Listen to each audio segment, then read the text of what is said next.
thank you for coming to the House of Lords, and the House of Lords welcome. How many of you have been here before? Put your hands up. All right, okay, so you know that we're a great place. Look, we're here to really deal with this big issue of young people, talent development and STEM.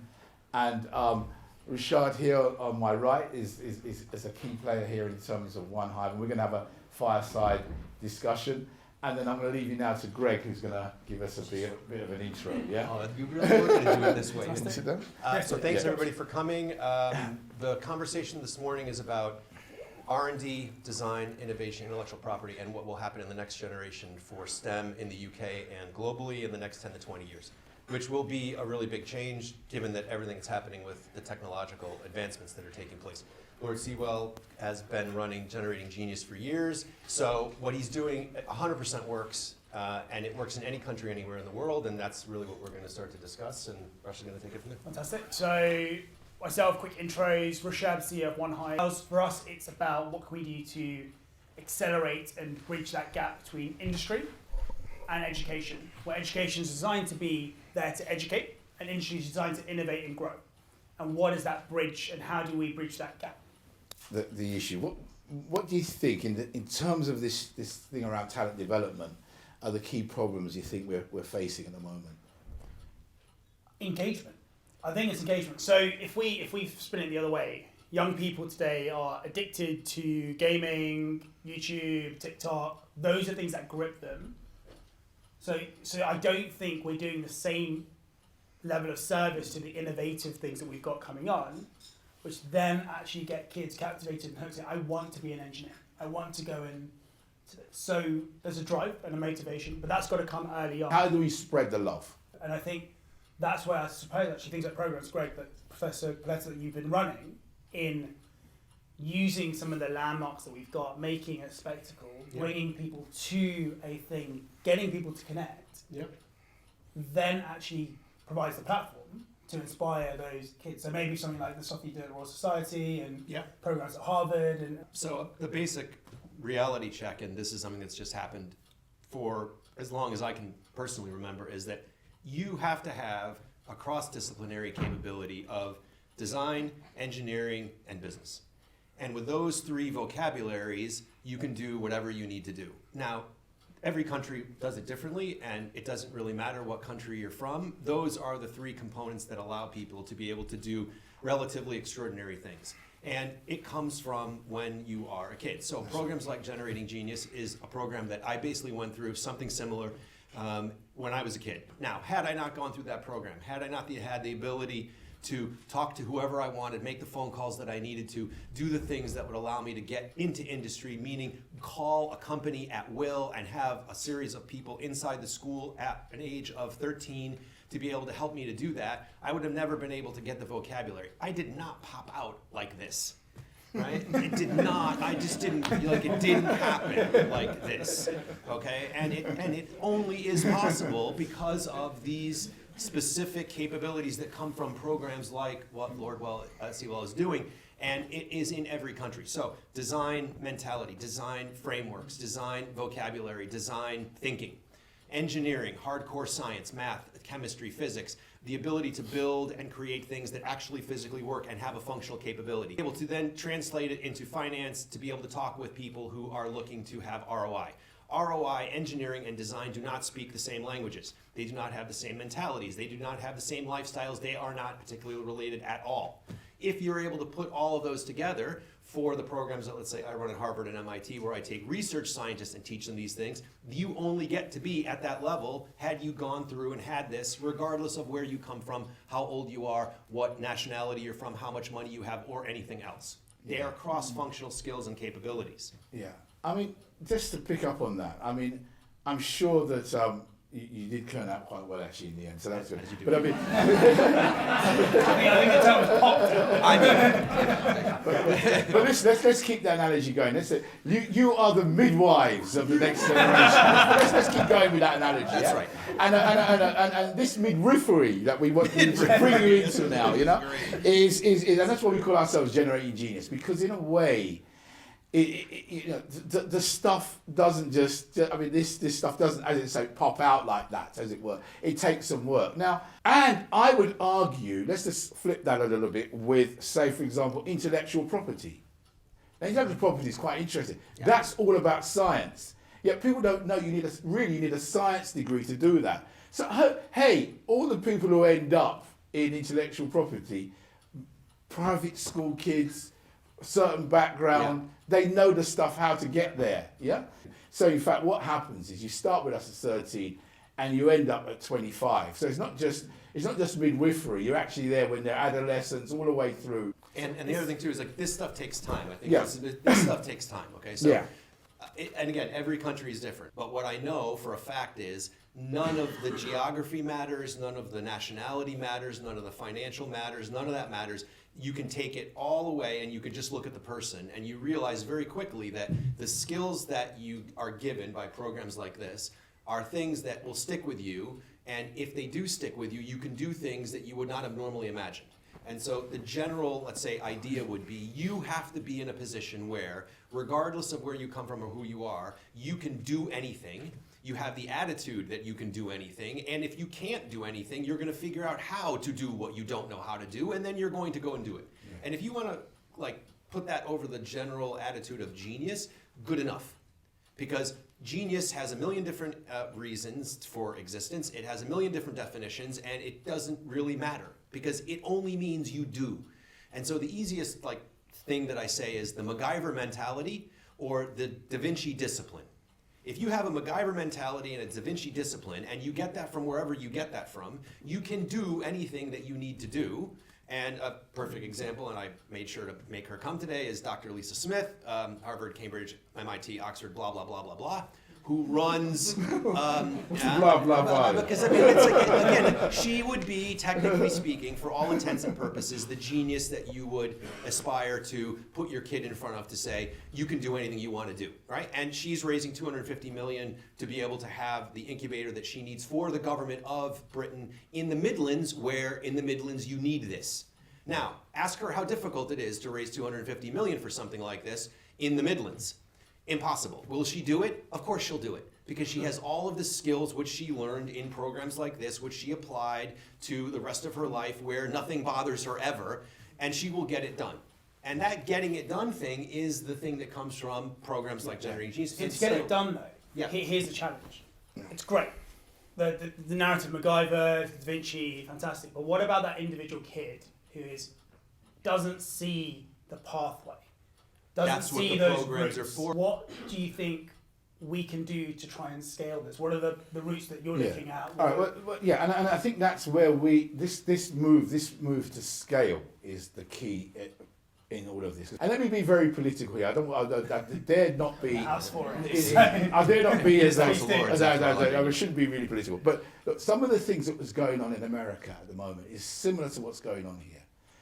The conversation only with New York, Washington DC, and California is not good enough. There's a whole set of other people that you have to speak to. Yeah. Similar in England, in the UK as well. We cannot have the conversation only in London. And this doesn't cost any money. Like let's just talk about this for like. Wait a minute, we don't mind some money. We'll come to the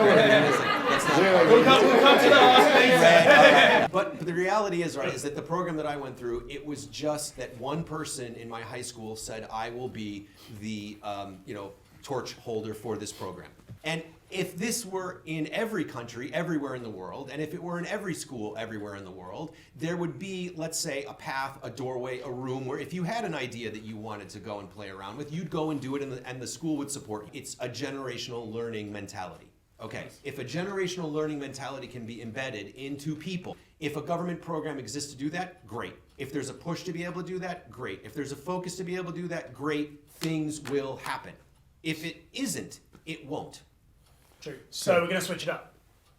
So with that in mind, that context around it, that generational learning shift that we all know we need to go through to achieve what we're trying to achieve, everything we're all doing, we're going to open up to the room and say, what are the things that you within the room think you can do, are doing, or would like to do more of in aid of better collaboration in order to get better pipelines of talent in. So, I mean, just on the back of that, I mean, maybe a question to you is, how do you think what we do couldn't solve those problems, you know, or how do you think we can collaborate better with corporates to make this happen? And what are the barriers you feel in order to enable that kind of collaboration? Ross McNally, Chief Executive at Hampshire Chamber of Commerce. And the big challenge in that and in the work that we do with young graduates in universities is developing what we call the skills channel, is actually getting all of these moving parts working together. And so much of it is siloed. You have a situation where chambers of commerce are very good at engaging their SMEs, and other CBI and others very good at engaging larger businesses, and the colleges are very good at identifying what the skills needs are. But fundamentally, it is creating that working together of the businesses, the chambers of commerce who represent them, and the colleges and the universities, and all of it empowering the young people so they feel like they own that journey. What's the most disruptive thing that you can do? Because at the end of the day, innovation does not happen without disruption. And this is the thing, right? So again, across every country that I've ever seen, when there's one person in each school who's the lightning rod for those kids to go to, those kids feel empowered to be able to ask questions they wouldn't normally ask from their existing professors or from people that they are, and that gives them a path as a person. Anybody else see that as an issue, as a problem? And let's just take something and we'll try and answer that. Go on. Sure. Hi, my name is Baron, the founder of Xenos. I'd like to take it from a little bit of a different angle. Throughout the conversation, we've talked about young people as beneficiaries, as passive people in our system. But I'd like you to, and you mentioned the word empower the kids, but what if we do more than that? What if we make them the advocates? We talked about the challenge of volunteerism, especially for full-time, individuals, adults. But what about the fact that young people are the next generation? They're amplifying their efforts. They are able to advocate for change as well. But the fact is, in a school, you'll have dozens of teachers, but you'll have hundreds of students. Let me pose another problem with all of this, is that I do think that there is a need in order to shift. Yeah, I mean, in a sense, you talk about what the problem is. I think doing is the thing, okay? School is great. Study this, give me an answer, is it right, is it wrong, etc. Doing is completely different. So anyone that comes into any industry position and says, I did this on my own, I made this on my own, I tested this on my own, look what I did, and they give an example of what it is, that person is immediately different than everybody else. Okay, now you could call that a CV, you could call that my Instagram profile, you could call that whatever you want to call it, but the doers are the ones that tend to, I don't know, do more. That's a terrible way to say it, but I'm sorry. But it's encouraging that. Yeah. So it's Joe, you had a question as well? What point? I was just going to take it back a further stage. I used to work for the NHS as a director of maternity standards. You're a midwife. It's back. You know how to make it pop them out. Talking about that, but I think it's going back to that engagement of young people and what their aspirations are. Yeah, that's right. Yeah. Do they even want to be geniuses? You have to ask them who their heroes are. So the idea of hero worship, okay? If you ask any kid or any adult, any person, who's your hero, whether they're living or dead, that immediately instills inside the person that you're talking to something to aspire to become. The more you ask and the more you cultivate that, however you do it, the easier it is to do. That makes sense. So I'm going to go to Dr. Brown to sort of address this. The fish hour's been, we're going to try and get as many fire through things and carry on. Yeah. To get thrown out. Yeah. Colin Brown, 5 Tribes. I want to come back to Lord Sewell's hairdresser because we had the situation where Greg started off this discussion by saying that you needed design, you needed engineering, you needed business, you need 3 pieces to it. And I want to say your hairdresser is a great success. That's right. Because if there's going to be any innovation in the hairdressing, it's because this person has got good STEM. She's a chemical engineer. Yeah, She can come up with something that, you know. So we shouldn't decry the fact that people who have got these. We seem to have got a fixation that STEM is brilliant, and if only everybody was STEM, then we'd all be fine. Greg, you didn't say that, did you? No, I mean, look, I mean, STEM is just a set of skills. Yeah. It's a set of skills like learning how to dance or play an instrument. And by the way, I should say, like, and very carefully, being a polymath is something that really should happen as much as humanly possible. Like, can you dance? Can you play an instrument? Can you play sports? Awesome. Can you do math? Can you do science? Awesome. Can you do business? Can you sell? Do you have entrepreneurship? Awesome. Different vocabularies, but they have to be brought together. I'm going to take this straight to the floor 100%. because it's we've started a fight. This is exactly what This is exactly what you're supposed to do. Yeah, go. Yeah, stand up. Everyone, I'm just a concern. I'm a film producer. I've got nothing to do with academia at all. Yeah. My background is Disney, Warner Brothers. I worked on Harry Potter, Batman, loads of big movies. I was not an academic. I didn't perform well in school, but I've just managed to raise about $50 million to make a huge Hollywood movie. Yeah, emphasis. I just went and did it. I'm going to give you an example of doing, to your point, Greg, to show you how you can have direct action. Okay, it's all very well talking about it, but I'm with Greg all about just get up and get it done. Okay. A few years ago, I worked with a charity called Catch 22. But I'm saying the opportunities are there. You can, everybody in this room can wake up tomorrow, come up with that plan, and get it done So- because you have the resources. So a couple more. So Smallpiece, Helen, want to come? So I'm the CEO of the Smallpiece Trust. We go into schools. We do about 700 to 800 schools a year. We have interaction with about 80 to 90,000 kids a year, and we have an entire team that focuses on keeping that relationship with those. Super. Because the thing that we have is we speak to loads of really good organisations all of the time that want to get into schools. They just can't. I just realized how dumb I am because I came from a small school where they didn't rotate. Yeah. They're always rotating, right? Yeah, That's a so problem. So we can follow those teachers. Well, actually, the effort to recruit people onto that and those drives is the biggest issue. There are specific kids in every school, in every country, everywhere in the world that want to do something a little bit more. But in terms of generating genius or in terms of inculcating into somebody who's a little bit outside of the norm, like Enfys, who just raised $50 million, I mean, right? Can I just say that? I think this is an excellent point that's been made here. Excellent point. The thing is, how do you find those geniuses? Hi, Cassie Hugo at Matt and Girl Foundation. So we fund exceptional talent to do masters and PhDs in the UK from Super. economic backgrounds. You have examples of people that have done it, right? Like there are teachers that have been successful in doing this for schools. Great. Who are they? How did they do it? What are their stories? If it's on an app so that they can be accessible and people can reach them, great. If there's kids who are 15, who worked at McDonald's and did all this stuff, how do they do it? Can you talk to them? Can you reach them? Great. You need heroes. Now, when I was a kid, they asked me, who's your hero? I'm like, oh, it's Da Vinci. Great. My family's Italian. It was an easy one. It wasn't, this was not a big stretch, okay? But there are people like you that exist, and there should be access to people like you. Very quick one. There's one over there. Yeah. Wiltshire University of Strathclyde. Listening to everything here, I think we've got to inspire the child, Yep. the young person, but then inspire their inspirational adult as well, whether that's a parent, Sure. a teacher. We need to inspire that whole piece that gives them their underpinning, where do their underpinning beliefs come from? We inspire a whole lot, not just one. It's the support system around the individual. Yeah. Something that you guys have been. So Terry Small, Institution of Mechanical Engineers. I'd like Great. to make things really simple. So what are we here today? What's the problem? And I think it is, what could be the most impactful thing that could come out of today?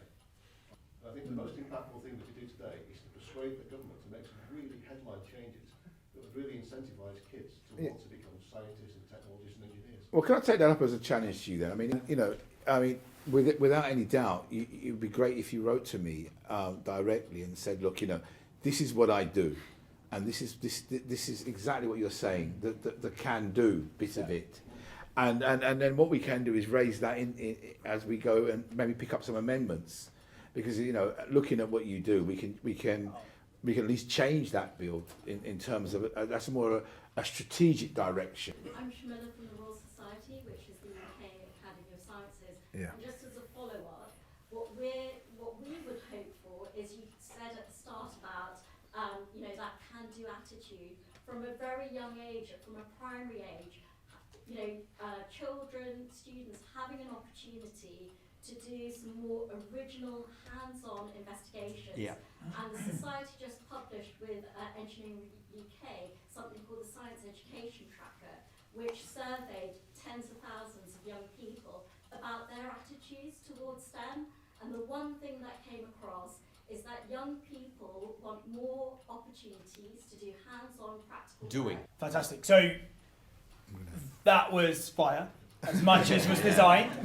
So, you know, I give the final remarks to Lord Sewell, but from our side, thank you so much for joining us. This is not going to be the last one of these. We want to be the great midwives, you know, of the future. Yeah. Thank you for your Fantastic. time. Well, thank you, Professor. Yeah. Thank you very much. Thank you.